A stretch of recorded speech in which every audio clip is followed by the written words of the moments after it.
interesting how few questions we actually ask about very everyday things, like when we go into a bank and we ask for a loan of, say, $50,000, £50,000, what actually happens?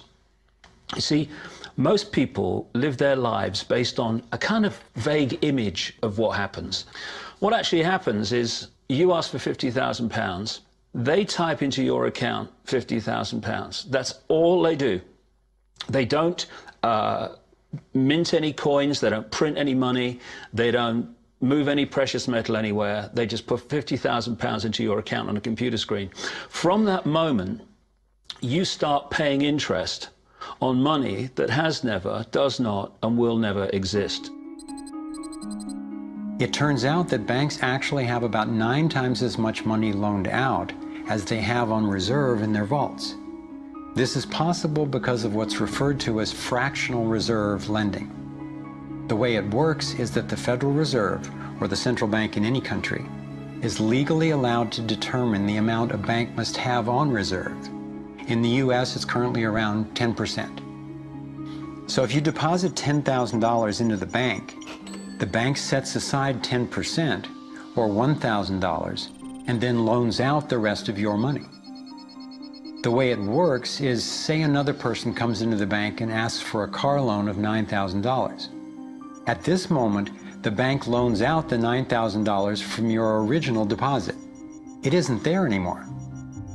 The borrower then pays the person selling the car, and they go deposit the money into another bank, which is part of the same central banking system.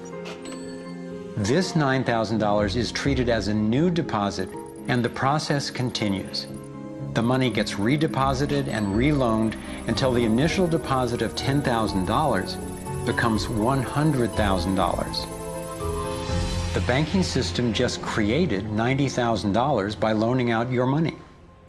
Apparently it began with the goldsmiths in the 17th century, when people were trading in gold. Gold was heavy to carry around, so people stored the actual metal in vaults and traded receipts instead. Those receipts were the first paper money. Since only a few people would withdraw their gold at any given time, the vault owners, basically the new bankers, began creating receipts for more metals than they actually held. They loaned out those receipts and charged interest on money, gold, that they didn't really have.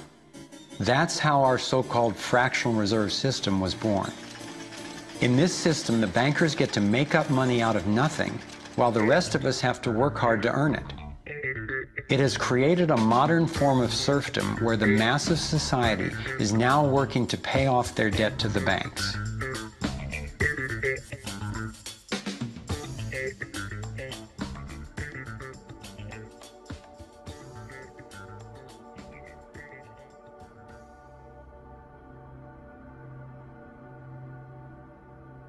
Under this fractional reserve scheme, we inevitably become debt slaves to a ruling class of financial elite, not because they are better or smarter than anyone else, but because they have rigged the system to benefit themselves at the expense of most people on the planet. Catherine Austin Fitts is an expert on this issue. She was an Assistant Secretary of Housing and Urban Development under President George Bush Sr., and then an advisor to the Clinton administration. Let's set up a game of Monopoly and you want to buy Park Place. What I can continually do is just print money, give myself more money, lower the value of your money by printing more. No matter how hardworking you are or how successful you are, I can always end up buying you for free. So how come if you or I make up money, it's called counterfeiting, but if the banks do it, it's increasing the money supply? How did the banks get this power?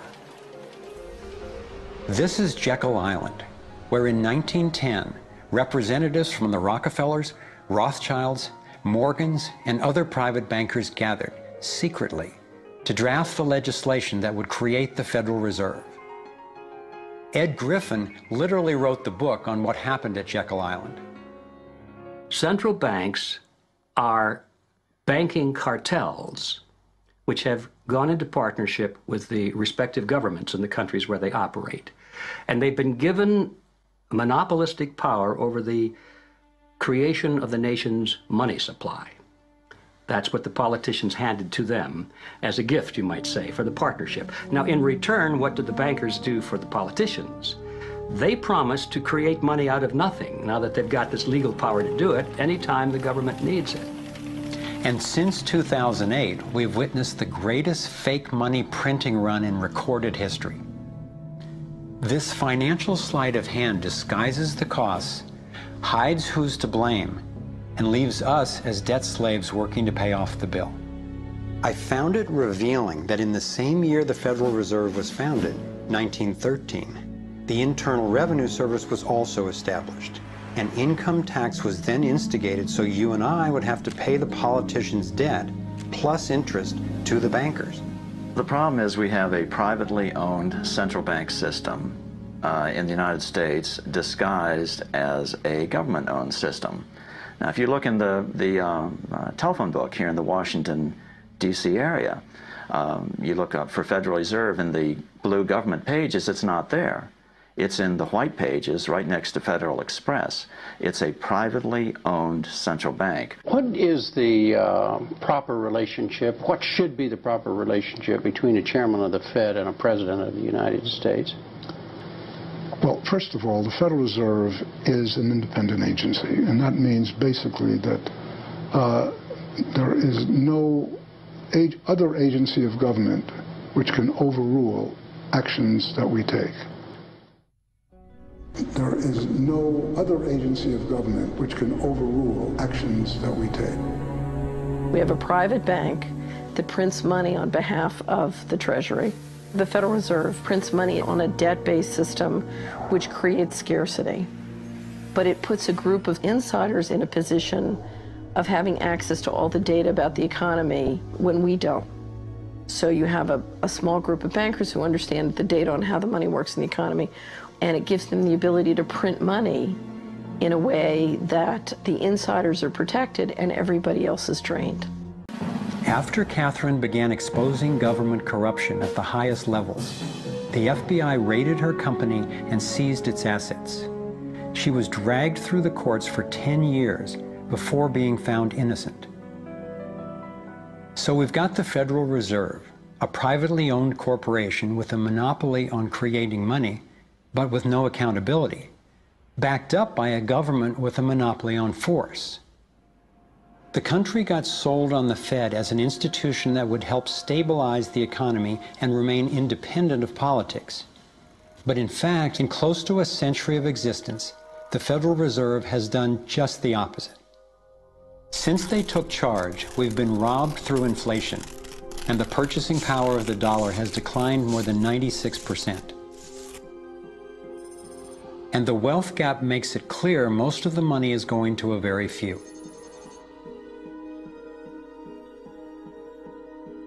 Only 16 years after the Federal Reserve was in power, America experienced the Great Depression.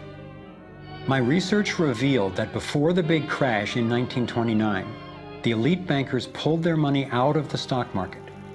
After the crash, they used that money to buy up cheap stocks and smaller failing banks for pennies on the dollar.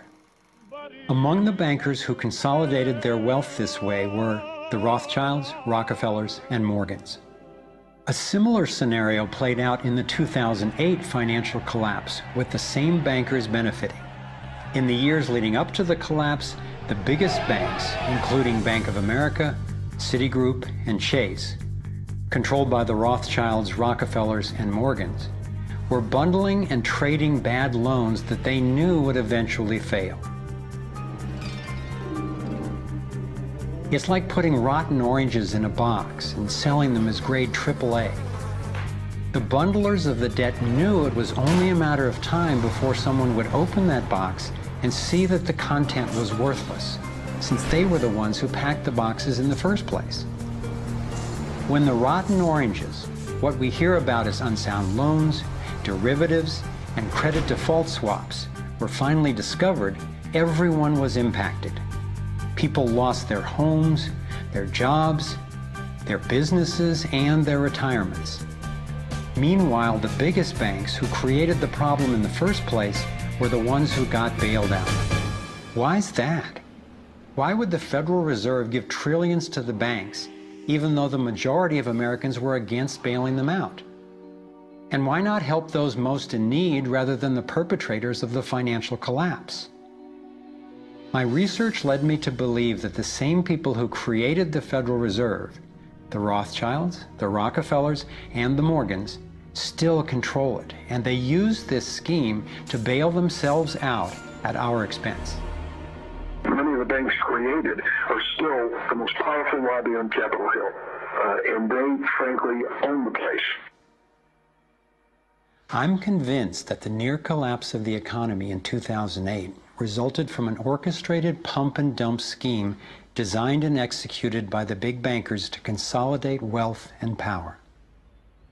David Icke explains how he sees the Federal Reserve rigging the so-called business cycles. Stage one, it's like throwing a fishing line out. Stage one, you put lots of money, units of exchange, into circulation. You do this by pushing interest rates down, by making lots of loans. This is the part of the cycle we call a boom.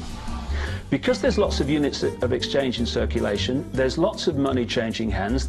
That generates lots of economic activity. That generates jobs. And as more and more money is spent, there's more demand. So companies take out more loans of fresh air money to increase their production. People get confident in their everyday lives. Hey, you know, I work for this company, they've got lots of orders, it's really going great, my job's safe, I tell you what, we can have a bigger house. Then they start to change it. What they do is they pull the fishing line in. They push interest rates up. Now, fewer people, are taking out loans, and they make the criteria for having a loan from the bank stronger anyway. And also, now, as interest rates have gone up, a larger part of people's income is going to pay back the extra interest and not being circulated in buying things.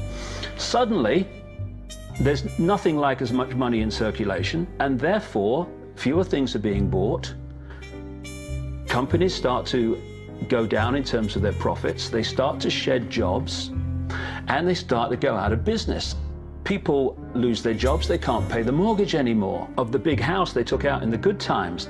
Now what the banks are doing is starting to reel the fishing line in, because as they go bankrupt, companies and individuals, the banks get the real wealth, the property, the land, the resources that they had signed to them for lending merely figures on a screen. Now this economic cycle of fishing line out, fishing line back, lots of units in circulation, pull them in, has been going on for centuries. And what it's done, it's stolen and accumulated the real wealth of the world in the hands of the few.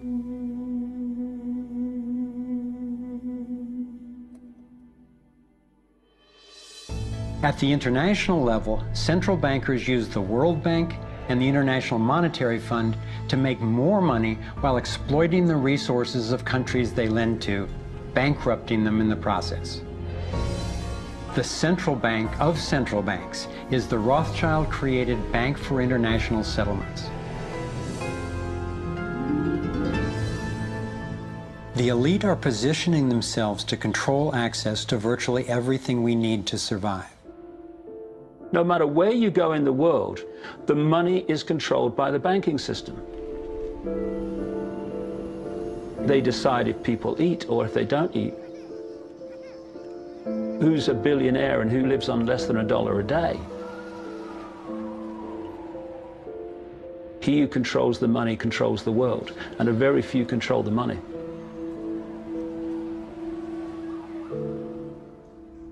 At this point, my view of the world had been turned upside down. I was struggling with the realization that the failure and suffering of so many is actually success and fulfillment for a few.